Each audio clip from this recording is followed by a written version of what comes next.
Sur le papier, c'est ta Amazfit GTS Mini donnait trop envie de la tester, mais après plusieurs semaines, je peux te dire que tu vas peut-être hésiter à l'acheter.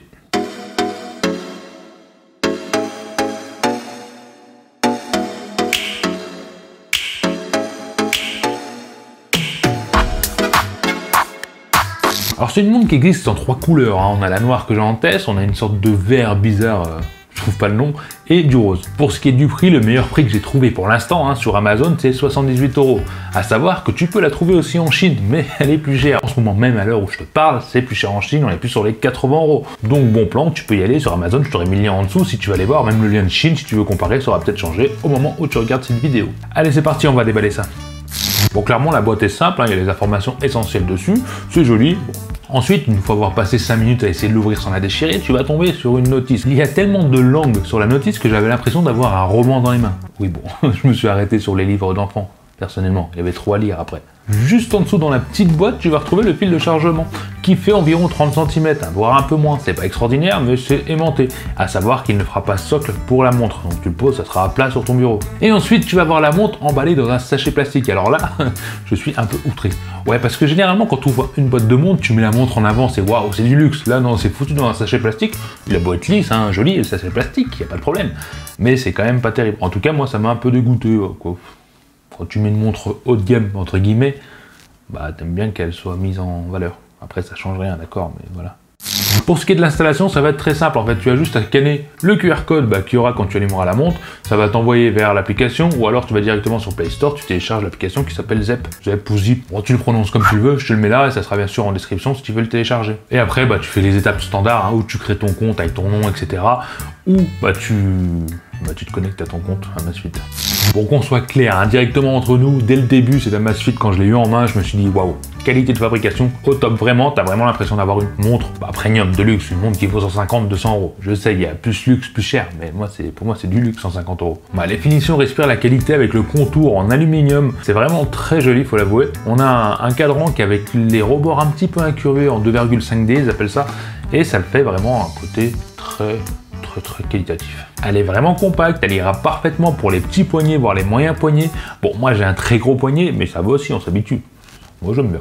Ça me rend un petit peu plus fragile, tu vois, moins viril. Oui, parce que quand tu l'as sur le poignet, elle est vraiment légère. On est sur du 19,5 grammes si je me trompe pas. Et une épaisseur de 8,95. Il faut dire que tu la ressens même pas. Elle est oubliée totalement et c'est très agréable. Si on veut aller un peu plus en profondeur au niveau de la taille du cadran, on est sur du 4 cm de hauteur et du 3,5 de largeur. Ou l'inverse, non. 4 de largeur et 3,5 de hauteur. Pendant qu'on y est, pense à cliquer juste en dessous, tu sais, sur je m'abonne et la cloche de notification, ça te permettra d'aider la chaîne à évoluer et ça sera ta façon de me dire merci pour la vidéo. Et bien sûr, si tu veux me rejoindre sur Instagram et Facebook, c'est plus complet. Il y a pas mal de choses, alors vas-y, n'hésite pas. Sur le dessous, cette fois-ci, on va pas être sur d'aluminium, non, on va être sur du plastique. Bah oui, au niveau du prix, il fallait bien baisser le coût quelque part. Mais ça fait quand même qualitatif, on a le plastique bien fini, on a les capteurs, c'est agréable à regarder, c'est agréable au toucher, il n'y a aucun problème là-dessus.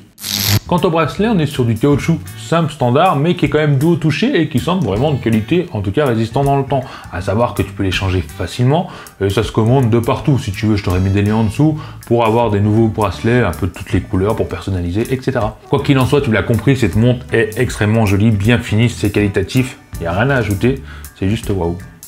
Alors sache qu'on est sur un écran AMOLED de 1,5 pouces avec une luminosité automatique et c'est juste le rêve. Ouais, j'ai eu l'effet waouh dès la première utilisation. Dès qu'il s'est allumé, j'ai vu l'écran AMOLED, les couleurs, la netteté, ça m'a juste bluffé, faut l'avouer, j'ai été bluffé. On a des couleurs vives, agréables à regarder, on a un écran super sensible, on a une luminosité qui est très bonne, même en extérieur avec la luminosité automatique, c'est largement suffisant, même si bien sûr on aimerait toujours en avoir plus, mais il est vraiment super bien calibré, ça rend la navigation intuitive dans la plupart des cas. Oui, je dis la plupart des cas, car faut avouer que j'ai pu remarquer quelques latences. Alors c'est vraiment pas souvent, hein, mais il y a des fois des latences, je sais pas pourquoi, elle peut prendre 1 seconde, voire 2 secondes à réagir, et faut dire que c'est les moments où là tu en as le plus besoin, tu vois, où tu vas aller vite, à ce moment-là, elle va laguer. Alors oui, c'est très rare, hein, je t'avouerai, mais ça peut être quand même gênant. Sache aussi que la nuit, l'écran peut être très gênant, parce que oui, si tu vas activer l'option retourne poignet en permanence, tu t'en doutes, tu vas te prendre la lumière dans la gueule. Oui, pardon, je me suis laissé aller. Mais pas que, parce que oui, la montre dispose de l'option Always Display. Ça c'est magnifique, c'est très bien, d'accord, mais la nuit, l'Always Display sur cette montre-là, ou peut-être même les autres, je peux te dire que c'est lumineux. Tu mets ça devant ton visage, c'est très gênant. En gros, t'avises pas de dormir la main devant la tronche la nuit. Bien sûr, tu auras l'option pour enlever le Always Display la nuit pour qu'il se désactive et je crois que tu pourras pas faire ça parce que c'est vraiment gênant. Pour ce qui est de la navigation, c'est vraiment très simple. Comme un peu toutes les montres, tu iras sur la gauche ou la droite pour avoir les raccourcis. Avec la fréquence cardiaque, le taux d'oxygène dans le sang, tu as aussi le stress, tu as aussi le PAI. Si tu connais pas le PAI, je te mettrai un lien en dessous, ça t'explique en gros ce que c'est, sinon c'est trop long à t'expliquer. Avec aussi la météo, et l'avantage c'est que tu cliques dessus, tu peux regarder les prochains jours, c'est pas juste le jour même, tu auras plus de détails si tu veux les regarder.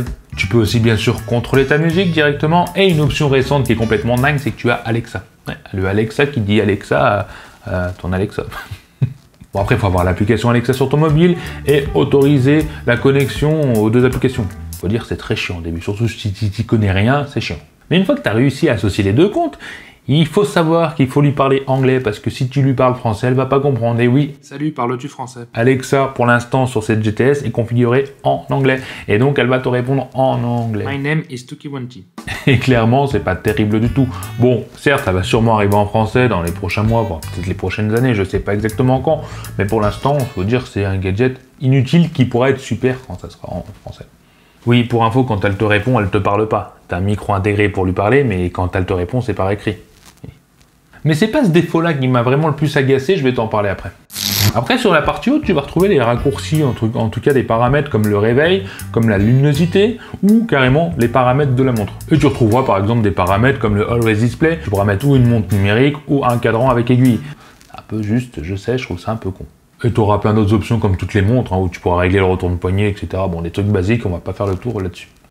Le bouton sur le côté en fait va être un bouton retour pour revenir sur la navigation ou alors pour ouvrir le menu situé sur le cadran principal. Et là tu vas retrouver une chier d'options et je vais pas toutes te les citer parce que j'ai pas envie qu'on passe la nuit ensemble, mais tu vas tomber par exemple comme les 70 modes sport, du moins plus de 70 modes sport, je n'ai pas tous comptés, mais je peux te dire qu'il y en a plus de 70 et tu as quand même pas mal de choix et je pense que ça va satisfaire tout le monde. Bon, je pense que si ça te plaît pas là, je ne sais pas ce qu'il te faut. Sachant qu'il y a bien sûr le GPS intégré et qu'il est précis. Et tu pourras retrouver toutes les informations sur la montre de tes activités sportives et aussi directement sur l'application si tu veux un peu plus de détails comme l'altitude, etc.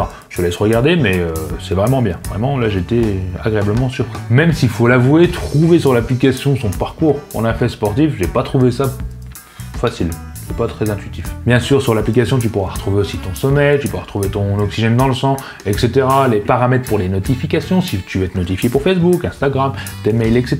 C'est vrai que tu as le choix avec toutes les applications de ton mobile et c'est plutôt pratique. Sachant que ta montre peut donc afficher les emojis, ça c'est bien, mais elle t'affichera pas les photos ni les vidéos. Et donc tu peux lire les messages, mais tu peux pas y répondre. Tu peux raccrocher, être averti si tu reçois un appel, mais tu ne peux pas répondre au téléphone. Tu n'as pas de haut-parleur intégré pour une communication à la K2000. En gros, tu n'as que le micro pour Alexa, quoi. Après, dans l'application, tu as aussi la possibilité de régler tes raccourcis, mettre Alexa plus au milieu, enlever par exemple les raccourcis Alexa, enlever, je sais pas, la météo et mettre que deux raccourcis quand tu vas de gauche à droite. Tu as quand même pas mal d'options et c'est vraiment sympa. Autre point sympa aussi, c'est au niveau des cadrans. Alors sur la montre, j'en ai que 4 préinstallés, c'est vrai que c'est un petit peu nul. Mais quand tu vas sur l'application, tu as quand même une chier de choix et je pense que tu trouveras ton bonheur. Sauf si t'es difficile comme moi, mais j'ai quand même trouvé des trucs qui me plaisaient. Un des points les plus importants de cette montre d'ailleurs sur le papier, c'est qu'ils annoncent une autonomie de 14 jours. Et franchement, ça fait rêver. Mais c'est beau de rêver. Oui, en fait oui, tu peux atteindre les 14 jours si tu n'as pas la fréquence cardiaque activée en permanence et d'autres options et tu ne reçois pas trop de notifications. Mais si tu viens l'utiliser normalement sans activer le mode sport, tu pourras tenir 10 jours, c'est-à-dire avec la fréquence cardiaque prise toutes les minutes, etc. Donc c'est quand même une belle performance. À savoir que si tu as le Always Display activé, là tu ne rêves pas. Si tu tiens 4 jours, c'est déjà très bien. Même si elle ne tient pas ces 14 jours annoncés sur le papier, il faut dire que 10 jours c'est quand même exceptionnel. C'est une très bonne autonomie. Bravo Amazfit. Au final, ça va simplement dépendre de toi et de ton utilisation. Si tu utilises beaucoup le mode sport, si tu préfères le Always Display, bon voilà. Mais sache que tu pourras tenir 10 jours. Bon, comme tu l'as compris, cette montre n'est pas forcément parfaite et il y a quand même pas mal de défauts qui ont réussi à m'agacer, surtout un. Mis à part Alexa qui est en anglais pour l'instant et ses rares latences gérables parce qu'elles sont tellement rares que ça passe, il y a quand même un petit truc qui m'embête. Oui, parce que c'est l'option retour de poignet. Alors oui, ça fonctionne, c'est pas la plus rapide que j'ai eue, mais je vais pas trop critiquer là-dessus parce que ça va. Mais il y a des fois où ça prend tellement de temps, voire 3 secondes quand je retourne le poignet pour afficher l'heure, que ça devient vraiment agaçant. Ou parfois, je retourne le poignet et ça ne fonctionne pas et je dois le refaire 2 fois. Alors si tu n'as pas le Always Display activé et que tu veux regarder l'heure, appuyer sur le bouton, ça devient chiant. Si tu veux être discret, c'est aussi très chiant. Donc je trouve ça pas exceptionnel. À savoir que une mise à jour logicielle peut corriger complètement ce petit bug entre guillemets, et au final, ça ne sera plus un défaut. Mais pour l'instant, ça m'agace réellement. Après, bien sûr, pour ce tarif, pour 78 € pour l'instant, avec un écran AMOLED et toutes ces options et plus de 70 modes sport, tu peux simplement te jeter dessus. C'est une affaire, elle est très belle, elle est légère. Vraiment, je suis bluffé. Mais je pense vraiment que tu ne seras pas déçu si tu l'achètes. Si l'écran AMOLED n'est pas forcément très important pour toi, je t'invite à aller voir cette montre-là, la Mi Watch Lite, qui est vraiment pas mal du tout et qui coûte quand même moins cher. Enfin bref, voilà, j'espère que cette vidéo t'a plu, n'hésite pas à mettre ce petit pouce bleu, et je vous dis au prochain test, mais tout qui m'en tient, bye bye. Allez, à vous, t'as aimé la vidéo. Lâche-moi un petit commentaire en dessous pour me dire ce que t'en penses. Abonne-toi, sinon tu seras marabouté par les yeux de Tuki Wanchien toute ta vie. Viens vite me rejoindre sur les réseaux sociaux et mate ma dernière vidéo juste ici. Allez, je compte sur toi pour la prochaine vidéo. Bye bye.